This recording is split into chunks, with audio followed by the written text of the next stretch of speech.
বিশ্ব যে অর্থনৈতিক চ্যালেঞ্জে রয়েছে তার মধ্যে বাংলাদেশের অর্থনীতিও পড়েছে, কিন্তু আশাবাদী হওয়ার জায়গা রয়েছে বলে জানিয়েছেন ইউরোপীয় ইউনিয়নের রাষ্ট্রদূত চার্লস হোয়াইটলি। তিনি আরও জানিয়েছেন, বাংলাদেশের প্রতিরক্ষা ও সামরিক খাতে সক্ষমতা বৃদ্ধিতে সম্পর্ক গভীর করতে চায় ইইউ।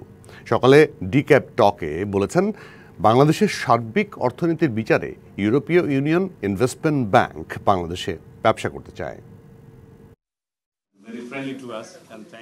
আগস্টে বাংলাদেশের কাজের মেয়াদ শেষ হবে চার্লস হোয়াইটলির। কূটনৈতিক সাংবাদিকদের সংগঠন আয়োজিত অনুষ্ঠানের শুরুতেই তাই বাংলাদেশের 3 বছরের কাজের অভিজ্ঞতা তুলে ধরলেন তিনি।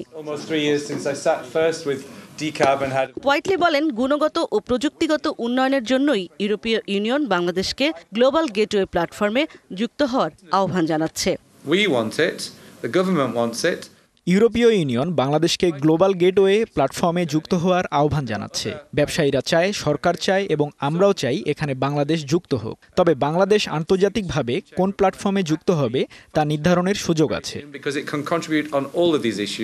বাংলাদেশের সাথে নিরাপত্তা ও প্রতিরক্ষা খাতে কাজের পরিসর বাড়ানোর কথা বলেন ইইউ রাষ্ট্রদূত। বাংলাদেশ অনেকদিন ধরে জঙ্গিবাদ নিয়ে কাজ করছে। হলি আর্টিজানে হামলার পরে বাংলাদেশ জঙ্গিবাদ নিয়ন্ত্রণে যে পদক্ষেপ নিয়েছে তা সত্যিই প্রশংসনীয়। আমরা আপনাদের থেকে অভিজ্ঞতা অর্জন করতে চাই। জলবায়ু পরিবর্তন মোকাবেলা করা বাংলাদেশের এই মুহূর্তে বড় চ্যালেঞ্জ বলে মনে করেন তিনি। বাংলাদেশের জন্য এখন বড় চ্যালেঞ্জ জলবায়ু পরিবর্তন মোকাবেলা করা।